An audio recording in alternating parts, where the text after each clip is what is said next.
महिला आरक्षण कानून में संशोधन से जुड़े 3 बिल आज संसद में पेश किए गए। इन बिलों में महिलाओं को लोकसभा और विधानसभाओं में 2029 से 33% आरक्षण देने का प्रस्ताव है। इसके लिए 3 दिन का विशेष सत्र बुलाया गया है। संशोधन बिल में लोकसभा सांसदों की संख्या 850 करने का प्रस्ताव है। मौजूदा संख्या 543 है। राज्यों में 815 और केंद्र शासित प्रदेशों में 35 तक सीटें होंगी। सीटों की सटीक संख्या तय करने के लिए परिसीमन भी किया जाएगा। 273 सीटें महिलाओं के लिए आरक्षित होंगी। गाजियाबाद के इंदिरापुरम थाना क्षेत्र के कनवानी गांव में आज दोपहर 12 बजे अचानक भीषण आग लग गई। इस अग्निकांड में 500 से अधिक झुग्गियां देखते ही देखते जल उठी। आग में करीब 6 बच्चों के लापता होने की बात सामने आ रही है। हालांकि किसी अधिकारी ने अभी यह पुष्टि नहीं की है।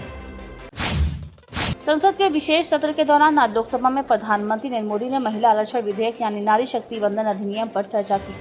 प्रधानमंत्री नरेंद्र मोदी ने कहा कि इस मंथन से अमृत निकलेगा और यह मंथन देश की दिशा और दशा तय करेगा। पीएम मोदी ने कहा कि आज देश के लिए महत्वपूर्ण दिन है। हॉर्मुज़ स्ट्रेट में इस समय हालात काफी तनाव भरे हैं। अमेरिका वहां ईरान से जुड़े जहाजों की गतिविधियों पर सख्ती कर रहा है। इसी बीच अमेरिका और इंडोनेशिया के बीच 13 अप्रैल को एक नया रक्षा समझौता हुआ है। समझौते के तहत अब अमेरिकी सैन्य विमानों को इंडोनेशिया से हवाई क्षेत्र से ज्यादा आसानी से आने जाने की इजाजत मिल गई है। इस कदम की टाइमिंग को लेकर सवाल उठ रहे हैं। ऐसे में माना जा रहा है कि अमेरिका ने मलक्का स्ट्रेट पर नजर रखने के लिए ये करार किया है। तुर्की में लगातार दूसरे दिन स्कूल में गोलीबारी का मामला सामने आया है। बुधवार को एक मिडिल स्कूल में 13 साल के छात्र ने गोलीबारी की। इसमें एक शिक्षक समेत 9 छात्रों की मौत हुई, जबकि लगभग 13 लोग घायल हुए। हमलावर के बाद ने खुद को भी गोली मार ली। 6 घायलों की हालत गंभीर है।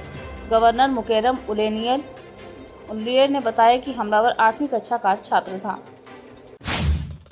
अमेरिका और ईरान 21 अप्रैल को खत्म हो रहे सीज़फायर से पहले समझौते के करीब पहुंच रहे हैं। अमेरिकी मीडिया के अनुसार दोनों पक्षों के बीच बातचीत आगे बढ़ी है, हालांकि कुछ मतभेद अब भी बाकी हैं।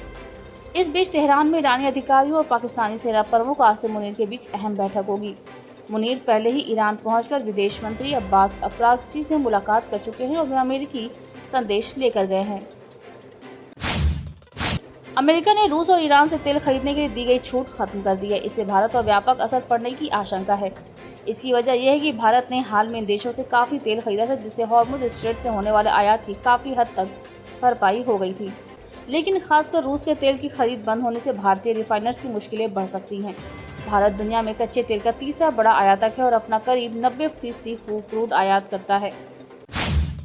सोना चांदी के दाम में आज लगातार दूसरे दिन तेजी है। Indian Boolean and jewellers association के अनुसार 1 किलो चांदी 3,656 रुपये बढ़कर 2.53 लाख रुपए पर पहुंच गई है। वहीं 10 ग्राम 24 कैरेट सोना 440 रुपये बढ़कर 1,53,305 रुपये पर पहुंच गया है। बीते 2 दिनों में सोना 3,294 और चांदी 15,694 रुपये महंगी हुई है। भारतीय ग्रैंड मास्टर वैशाली रमेश बाबू ने FIDE विमेंस कैंडिडेट्स टूर्नामेंट 2026 का खिताब जीत लिया है। उन्होंने 15 अप्रैल को साइप्रस के कैप्टन सेंट जॉर्ज होटल में खेले गए फाइनल राउंड के बाद पॉइंट्स टेबल में टॉप पर रहते हुए खिताब अपने नाम किया।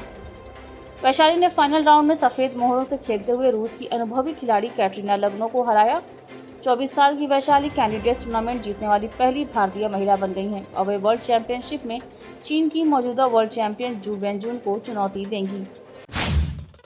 सनराइजर्स हैदराबाद के कप्तान पैट कमिंस अपनी कमर की चोट से पूरी तरह उबर चुके हैं। ऑस्ट्रेलिया के सिडनी में हुई ताज़ा स्कैन रिपोर्ट में उनकी पीठ की चोट के ठीक होने की पुष्टि हुई है। अब वे जल्द ही टीम के साथ IPL में जुड़ेंगे। उम्मीद है कि वह 25 अप्रैल को जयपुर में राजस्थान के खिलाफ मैच में खेल सकते हैं। IPL में शुक्रवार को गुजरात टाइटंस और कोलकाता नाइट राइडर्स के मध्य मुकाबला खेला जाएगा। ये मैच अहमदाबाद के नरेंद्र मोदी स्टेडियम में खेला जाएगा। कोलकाता को टूर्नामेंट में अपनी पहली जीत की तलाश है। वहीं गुजरात की टीम भी मैच में जीत दर्ज करते हुए अंक तालिका में अपने अंकों को बढ़ाने की कोशिश करते नजर आएगी।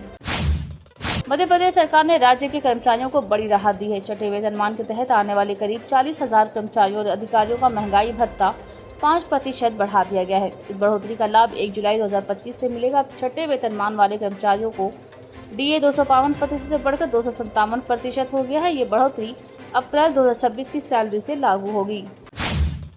मध्य प्रदेश में महीने के दूसरे हिस्से में भीषण गर्मी ने अपना असली रंग दिखाना शुरू कर दिया है। प्रदेश के 16 जिलों में लू चलने की चेतावनी जारी की गई है, जिससे साफ है कि आने वाले 4 दिन लोगों के लिए बेहद कठिन और परेशानी भरे साबित हो सकते हैं।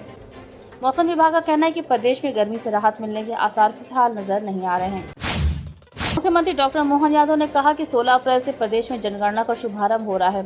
प्रदेश में 16 से 30 अप्रैल तक ऑनलाइन जनगणना का कार्य होगा। 1 से 30 मई तक मकान सूचीकरण होगा। ये प्रक्रिया डिजिटल रूप से होगी। मुख्यमंत्री डॉक्टर यादव ने प्रदेश में जनगणना 2027 की प्रक्रिया के शुभारंभ अवसर पर मुख्यमंत्री निवास के समत्व भवन में आयोजित कार्यक्रम में जनगणना पोर्टल पर प्रारंभिक पंजीकरण कर प्रदेश में जनगणना प्रक्रिया का शुभारंभ किया। भोपाल के नवागत कलेक्टर प्रियंका मिश्रा ने गुरुवार को पत्रकारों से मुलाकात की। इस दौरान कलेक्टर प्रियंका मिश्रा ने पदभार संभालते ही अपने पहले ही संदेश में साफ कर दिया कि अब प्रशासन की प्राथमिकता सिर्फ तेजी नहीं बल्कि सटीकता और विश्वसनीयता होगी। उनका स्पष्ट कहना है कि स्पीड नहीं डेटा सबसे ज्यादा जरूरी है। इस एक लाइन में उन्होंने अपनी कार्यशैली और आने वाले प्रशासन दृष्टिकोण का खाका सामने रख दिया।